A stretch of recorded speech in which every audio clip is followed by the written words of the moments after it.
Paano kang maniwala mga kababayan sa ang ganyang mga source na ayaw magpakilala, nakatago sa pangalan ng mga hayop, puting ahas, bubuit.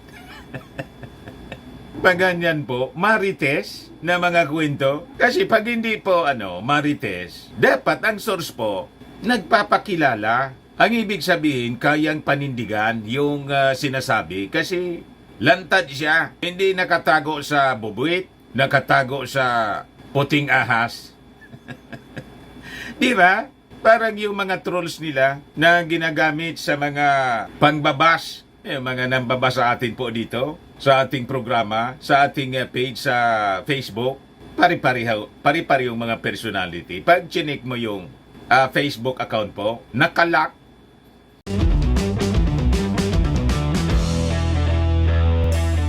Ito naman po yung bago naming product na binibenta online. iGlow Serum Whitening po siya. Tingnan ninyo yung epekto sa aking anak na architect before and now. Yung mga inquiries po ninyo, dumiretso na lang kayo sa kanyang Facebook account, Riz Maravillas.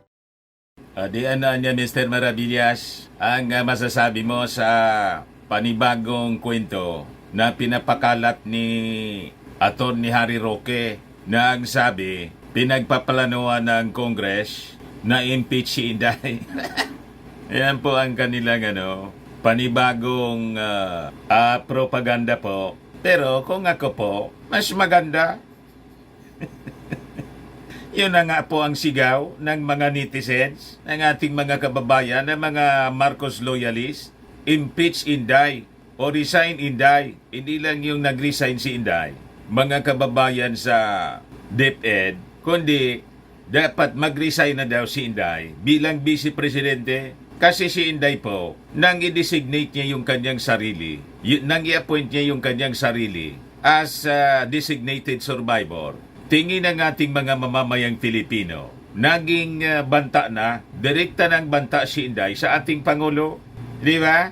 Yan na ngayon ang persepsyon ng mga tao. Lalo mga kababayan, si Harry Roque nagsabi na dapat si Inday gawin ng acting president. Kasi daw po, yung ating Pangulong Bongbong Marcos na ang tawag nila bangag, nagagamit ng pulburon, ang classification ng World Health Organization, chronic disease anya. So, kailangan magparehab yung ating Pangulo at gawing acting president si Inday.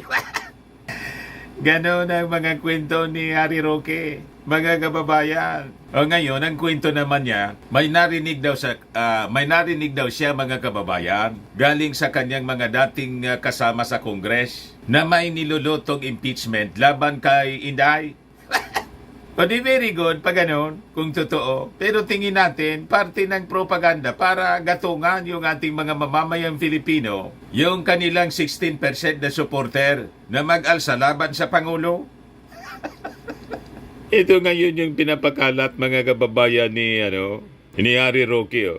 Impeachment laban kay BP Sara. 13 hours ago. Pati ng kanilang vlogger na si Maharlika, ganon din po yung pinapakalat. Yan po. Inday Sara, i-impeach nila. Alam na mga kababayan, iyon ang script nila ngayon. Bilit nilang ginagatungan yung 16% na supporters nila na mag-alsa, mag-people power para iluklok si Inday. Kasi sabi nga ng mga analyst, si Inday po dahil sa kada daldal ng mga nonsense. Lalo yung pagbalik niya sa kanyang paglakwat sa galing Germany, na iniwan yung ating mga kababayan na nalubog sa baha, nang bumanat si Inday, direkta nang bumanat sa si Inday laban sa ating Pangulong Bongbong Marcos, na subsub sa pagtatrabaho sa pagsasaayos ng bagong Pilipinas, lalong na-damage yung kanyang reputasyon. Sabi ko nga po mga kababayan, self-destruction yung ginagawa ni Inday. Kaya yung result po ng survey, lumagapap ng todo po si Inday, dumaos-dos. Yeah po. Sabi dito sa Impact Leadership, from designated survivor to biggest loser. The biggest loser, Sarah's net satisfaction rating declines across all regions. Nag-self-destruct mga kababayan si Inday. Sabi po niya, ni political analyst Ronald Llamas sa interview mga kababayan ni Christian Isguera sa kanyang podcast na Facts First. Si Inday daw po, damaged goods na. At ang mga Duterte, pag sinabi mong damaged goods po, hindi na pwedeng ibenta. Di ba? Pag may damage na po, possibly may magtsatsaga pa man na bibili, pero wala po. Yung value ng isang damaged goods, mga kababayan, halos ipamigay na lang. Pakinggan natin yung sinasabi po ni political analyst Ronald Llamas kung paano naging damaged goods, mga kababayan, si Inday. Iramin muna natin itong podcast ni Christian Isguera ng Facts First. Ayan po, si Christian Isguera po, Facts First. Pakinggan natin kung ano yung paliwanag ni political analyst Ronald Llamas. Ayan mga kababayan, yung sabi ni political analyst Ronald Llamas. Ako ang tingin ko ay medyo damaged goods na sila.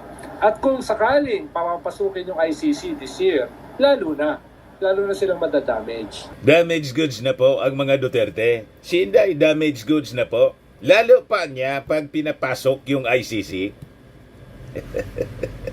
Kaya nagmamadali, mga kababayan. Si Harry Roque, gusto nang gawing acting president si Inday. At nag-intensify sila ng kanilang paninira using yung polboronic. Wala man pong maniwala. Kasi yung kwento nilang paulit-ulit po, nasanay na lang yung mga tao. Wala niya. Lahat man lang yan paninira. Tulad ng paninira sa mga Marcoses ng mga dilawan noong panahon. Di ba? Kaya nangyayari po, yung kanilang paninira, bumubuelta sa kanila. Ito yung paliwanag ni Ronald Llamas. Ano ba? Halimbawa dito sa Parmali, mismo yung mga akusado, sila Duque, sila tahimik pa, ay nagsisimula na magsalita. So, tingin ko dadami pa yan. Dadami pa yung ganyang mga kaso. Kaya tingin ko yung mga sugat dito sa first half na ginawa sa kanila ay magsisimula ng magnana. Hindi siya magiging scar katulad ng sa leeg ni Vice President Sara Duterte. Tingin ko yung mga sugat ay may infect dito sa parating na second half.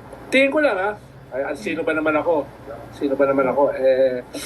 Tayo naman ay hamak lamang na patuloy hinahamak dito sa show na to. Ayan ang mga joke nila ni Christian Isguera. Pero yung mga analysis, mga kababayan, binibitawan ng mga pananalita ni Ronald Llamas po ay aktual na deskripsyon ng nangyayari sa mga Duterte. So ang tawag niya sa mga Duterte, damaged goods ng anya. Ibig sabihin, yung politika po nila, damaged na po.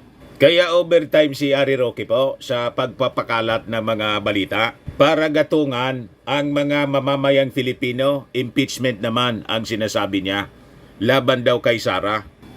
Ang source niya, bubuit. Si Marlica, ang source po, puting ahas. Ang mga source nila ng information, lahat mga ayok.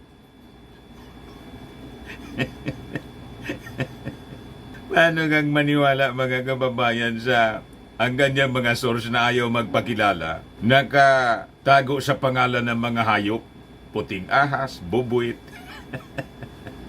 Pag ganyan po, marites na mga kwento. Kasi pag hindi po marites, dapat ang source po, nagpapakilala. Ang ibig sabihin, kayang panindigan yung sinasabi kasi lantad siya. Hindi nakatago sa bubuit, nakatago sa puting ahas. Di ba? Parang yung mga trolls nila na ginagamit sa mga pangbabas, mga nambabas sa atin po dito, sa ating programa, sa ating page sa Facebook. pari-parihong mga personality. Pag chinik mo yung Facebook account po, nakalock. Kung hindi nakalock mga kababayan, yung picture, hindi man sila gumamit ng picture ng ibang tao. O kung hindi po, kung ano-anong bagay. Maniwala kayo sa mga ganyan. Yan ang mga trolls ang ginagamit po nitong mga taga-nausog. Pakinggan natin mga kababayan yung sinasabi ni Harry Roque. Nakalap na balita sa aking mga kaklase noong 17th Congress na ngayon po ay mga siga sa Kongreso dahil sila ay third termers na mukhang itong linggong ito ihahain nila ang impeachment laban kay VP Sara. Wala naman akong kaduda-duda na gagawin nila ito dahil ang talagang intention nila mawala yung banta sa kandidatura ng Tambaluslos. Siyempre, ang pinakamadaling paraan i-impeach, tanggalin sa pwesto si Inday Sara Duterte. Nung minsan, tumutol siyempre ang presidente, sumunod ng kamera. Pero ngayong naghiwalay na sila ng landas, siyempre, di na natin inaasahang tututol ang presidente. Baka sabihin pa ng presidente, bilisan ninyo ang impeachment. Pero natatakot ba ako para kay Inday Sara? Hindi. Kasi alam ko na kapag in-impeach nila, ang pinakamataas, ang trust at approval rating sa buong gabinete ni Marcos government, babalik sa mga kongresista ang sisi ng magagalit na taong bayan. Magagalit daw yung taong bayan pag ginawa. So tama yung ating analysis. Kasi daw, mantakin nyo kung sino pa daw yung pinakang productive na member ng cabinet ng Marcos administration. Yun pa niya yung tatanggalin. Ipa-impeach. Yun ang yung sinasabi ni Harry Roque ngayon. Yeah ba? Ang pinakamataas, ang trust at approval rating sa buong gabinete ni Marcos government, babalik sa mga kongresista ang sisi ng magagalit na taong bayan. Mantakin nyo kung sino pa yung pinaka-productive at hinangaan na miyembro ng gabinete, yung pa ngayon ang tatanggapin. Ang dami-dami dyan ng mga non-performing, yun pa ang hindi matatanggal. At Pinagang productive daw. At saka niya magagalit talaga yung taong bayan. Kasi lumalabasan niya talagang gahaman sa kapangyarihan si President Bongbong Marcos na gustong mag-perpetuate sa poder. Ngayon yung lumalabas na gahaman kasi gusto mo nang maging acting president agad-agad. Si Inday Sara, magto 2 years pa lang 2 years pa lang po yung ating Pangulong Bongbong Marcos. Gusto na ninyong palitan to make over si Inday. So yun ang malinaw na gahaman. Binabaliktad lagi po ni Atty. Harry Roque. Yan ang sinasabi niya po. dahil lumalabas at talagang gahaman sa kapangyarihan ang administrasyon ni Marcos Jr. Mukhang totoo talaga yung ating mga sinasabi na talagang ayaw nang umalis sa pwesto ng Marcos Jr. Hindi lang siya 6 na taon na uupo dyan hanggang maging presidente ang kanyang anak na si Sandro, all 18 years again, part 2, even longer than 18 years. Dahil nung una sila ay mahigit kumulang 20 years na umupo.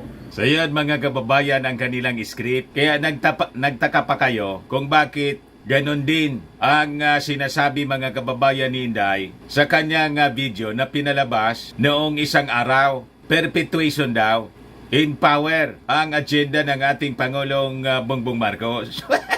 Imalinaw po kayo yung mga agendang ganon. Gusto ninyong itulad sa Davao yung Palasyo Malacanang. Papalit-palit lang sa mga members ng family. Di ba? Ito yung patunay mga kababayan. Gustong siluin yung ating Pangulong Bongbong Marcos. Kala nila, mauuto nila yung ating Pangulo. Yan sabi rito ni Harry Roque. Sara, not power hungry. Suggest Marcos allow her to take over. Yan ang patibong nila. Gustong mangyari nila, i-turn over na muna niya yung Palasyo Malacanang kay Inday. Tapos magparehab daw yung ating Pangulo. May ganon mga kababayan. Naniwala sila sa sarili nilang kasinungalingan. Yung akusasyon nila na bangag yung ating presidente to justify yung pag-take over ni Inday. Ganon ang kanilang script. Yan Former presidential spokesperson Harry Roque suggests that if President Ferdinand Marcos Jr. is dealing with a chronic illness or health disorder, he should consider allowing Vice President Sara Duterte to take over in an acting capacity. Tapos, ang sabi niya, si Sara daw, not power hungry. Paano naging hindi power hungry? Dinesignate na nga niya yung kanyang sarili. Inappoint na nga niya yung kanyang sarili as designated survivor. Hindi na nahiya. Di ba? Yun pa lang po, patunay na talagang gutom na gutom. Laway na mga kababayang umupo sa Palasyo Malacanang. Baliktad yung inyong mga pinagsasabi. Ang akala ninyo, mauuto ninyo yung ating Pangulo, pati yung ating mga mamamayang Filipino. In his column in the Philippine Star on Saturday, August 10, Roque called on Marcos to demonstrate to the Filipino people that he is in the right frame of mind to continue leading the nation, especially given the responsibility over 110 million citizens. Roque emphasized that Duterte is not power hungry, noting her role in the 2022 election and assured that she would return the reins of power once Marcos fully recovers. Mag-recover siya ano? Yung sinasabi ninyo na bangag yung ating Pangulo. Malayo po, kahit saan tingnan na ang gulo, other than yung mga kwento ninyong pulboronic video. Wala man maniwala, kundi kayo lang. O, di ba? Palibasa, sukul na kayo. Lalo't mga kababayan, palapit yung pagkaladkad sa kanila ng Interpol. Saka si Harry Roque po, nasusukol na sa investigasyon ng Pogo. Kaya gusto nilang tumake-over sa Palasyo Malacanang. Oh. Kasama si Roque, sabi rito sa report ng Impact Leadership. Batangas 2nd District Representative Gervil Luistro suggested that former presidential spokesperson Harry Roque could face legal liability for his alleged role in representing the Pogo Hub raided in Pampanga.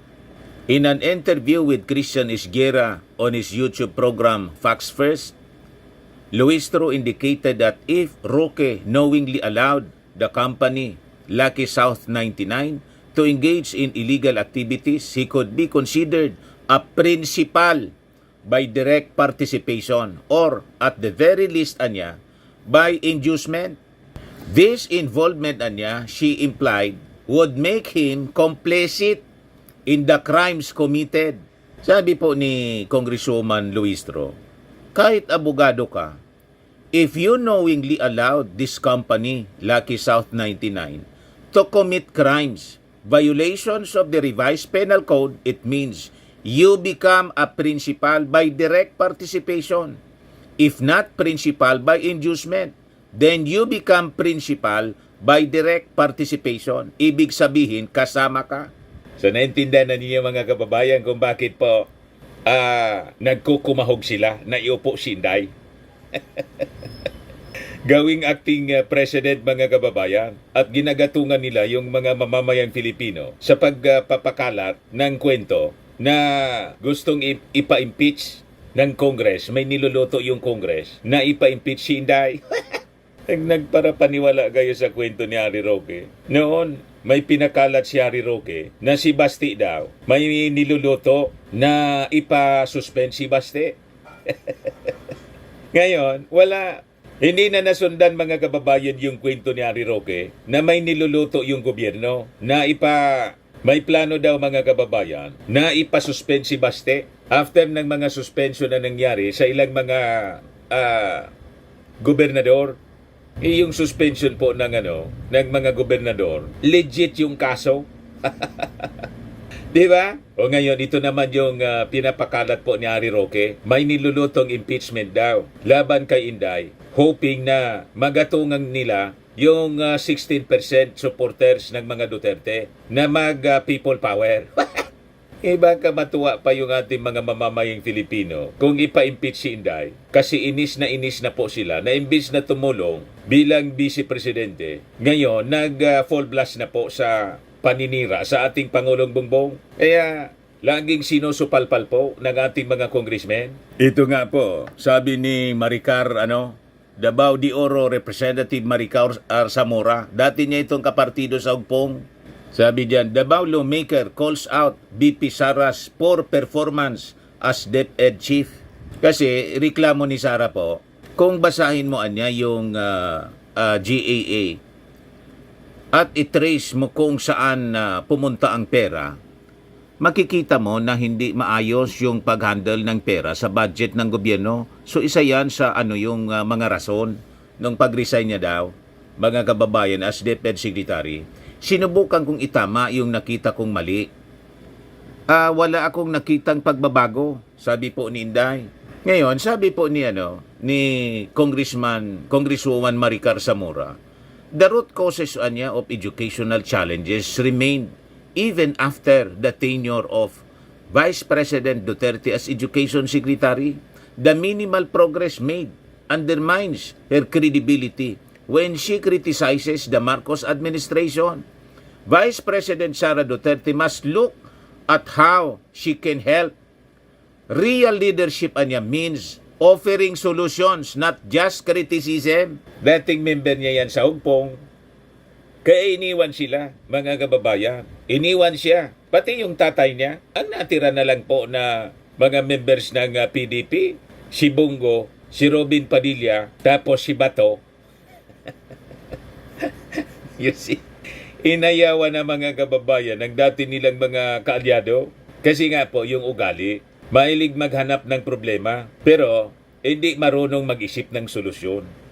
Mahilig lang po magreklamo. Pero hindi mo maasahan sa trabaho. Yan sabi dito po.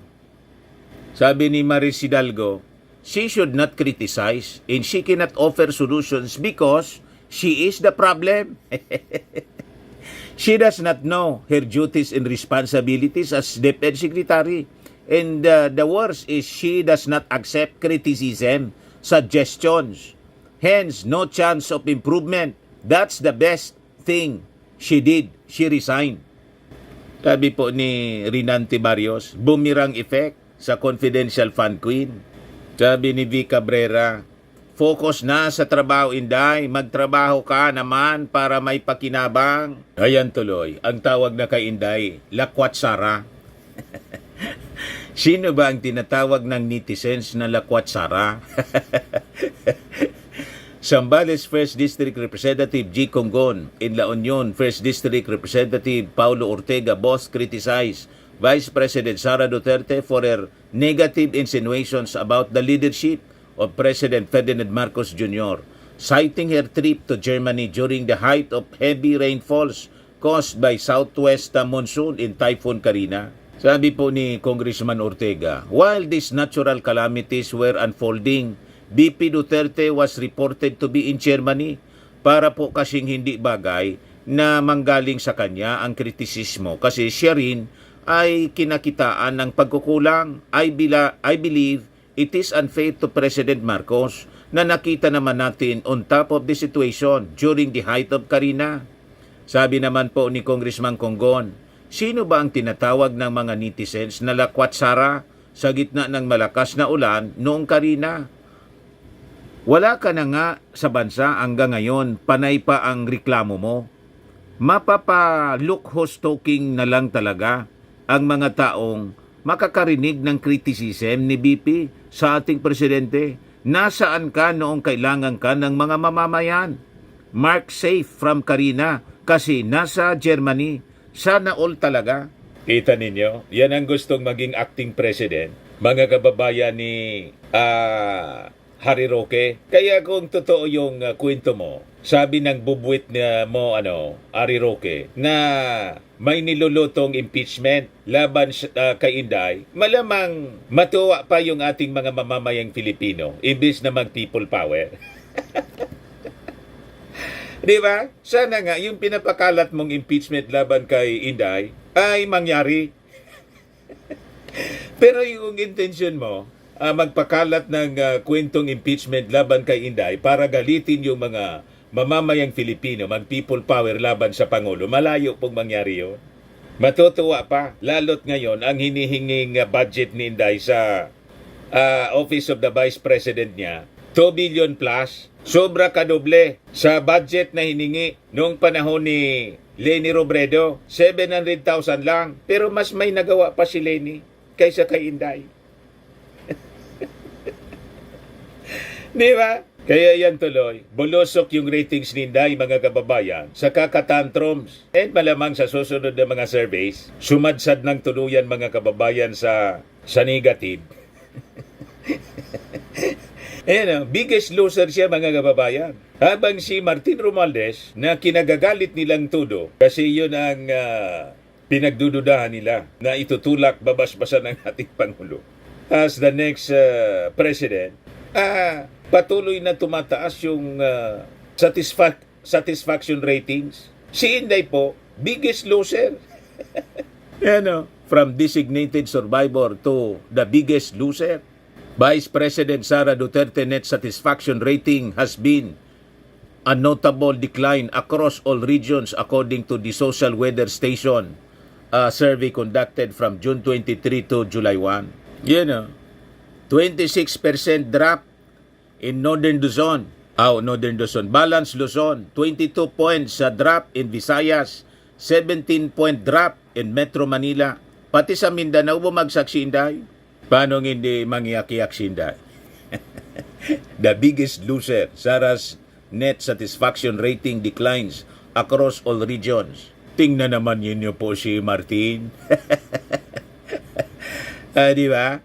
Sabi dito, Romualdez grateful for 16-point rise in satisfaction rating. Si Inday, 19% yung binagsak niya sa survey. Si Martin po, 16-point rise.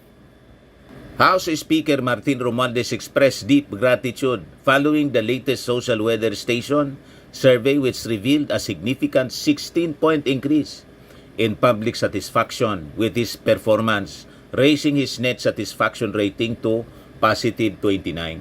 Romualdez attributed this positive shift to the collective dedication of his colleagues in the House of Representatives, emphasizing that the rise in satisfaction reflects not only his leadership but also the exemplary efforts of members in driving crucial legislative reforms.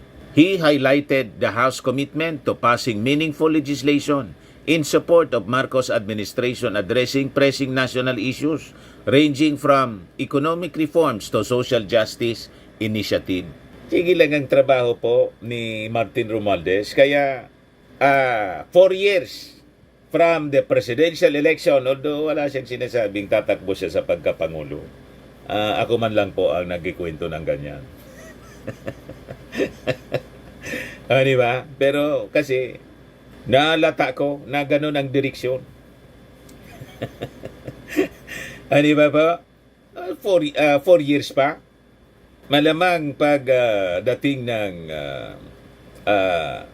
2027, si Inday sad-sad na po, negative na siya. Si Martin po, lilipad ng lilipad ang kanyang ratings. Kasi sige lang ang trabaho, tumutulong sa ating Pangulong Bongbong Marcos para mapabuti ang buhay ng ating mga mamamayang Pilipino. Wala kang marinig na reklamo. Ganyan ang kailangan nating leader po. Hindi yung reklamador. Siging reklamo, wala man siyang ginawa. Nagreklamo dahil sa tinanggalan ng confidential funds. Justified po yung pagtanggal kasi hindi man na ipaliwanag paano nalunok yung 125 million in 11 days. Kung naipaliwanag sana kung paano nilunok, o di malamang pinagbigyan pa rin siya. Kaya lang nakakatakot po yung paglunok. Di ba? Kaya sabi ng ating mga congressmen, itong hinihinging 2 billion budget ni Inday para sa Office of the Vice President, hindi na siya bibigyan ng free pass. Kailangan personal niyang ipaliwanag kung paano niya gagastusin, ano yung gagastusan niya, bakit ganun kalaki, mga kababayan, habang wala man siyang ginagawa, wala man mga programang makikita ka, other than yung naglagay siya ng mga satellite offices all throughout the country. na ang perception yan ng ating mga congressmen, preparasyon po sa 2028 presidential election. So, pampolitika, gagamitin mo yung pondo ng gobyerno sa political ambition. Mali naman siguro yun. Di ba? So, sabi ni Martin, sabi rito, Romualdez noted that the improvements in satisfaction ratings across various demographics and regions, particularly in Mindanao, in among 35 to 44-year-old constituents, indicate that these legislative efforts niya are resonating with the Filipino people.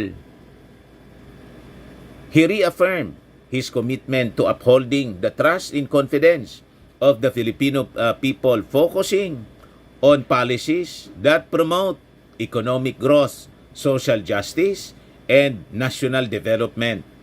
Romualdez also vowed to ensure that the benefits of these policies reach all Filipinos, especially those most in need.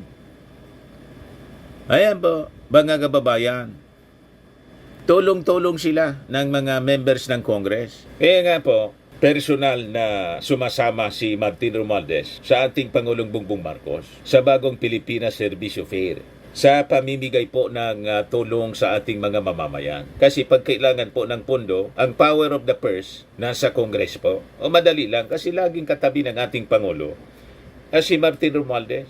Silos ng silos po yung mga Duterte, kaya yung sinisiraan naman ngayon ni Cathy Binag sa mga interviews kay Maharlika, yung Kongreso,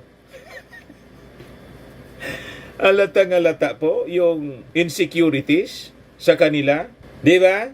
Sa mga naghanap ng malinis and spacious fitness gym, pumunta lang po kayo sa aming Colossal Fitness Gym.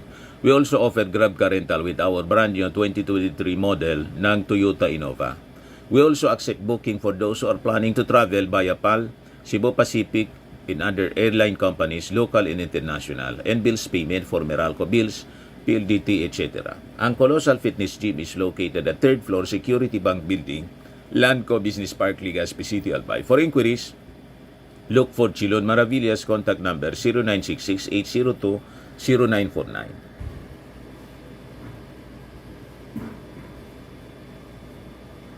Yan po yung aming Innova.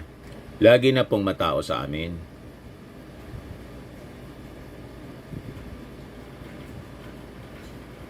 Ito yung mga bago naming clients.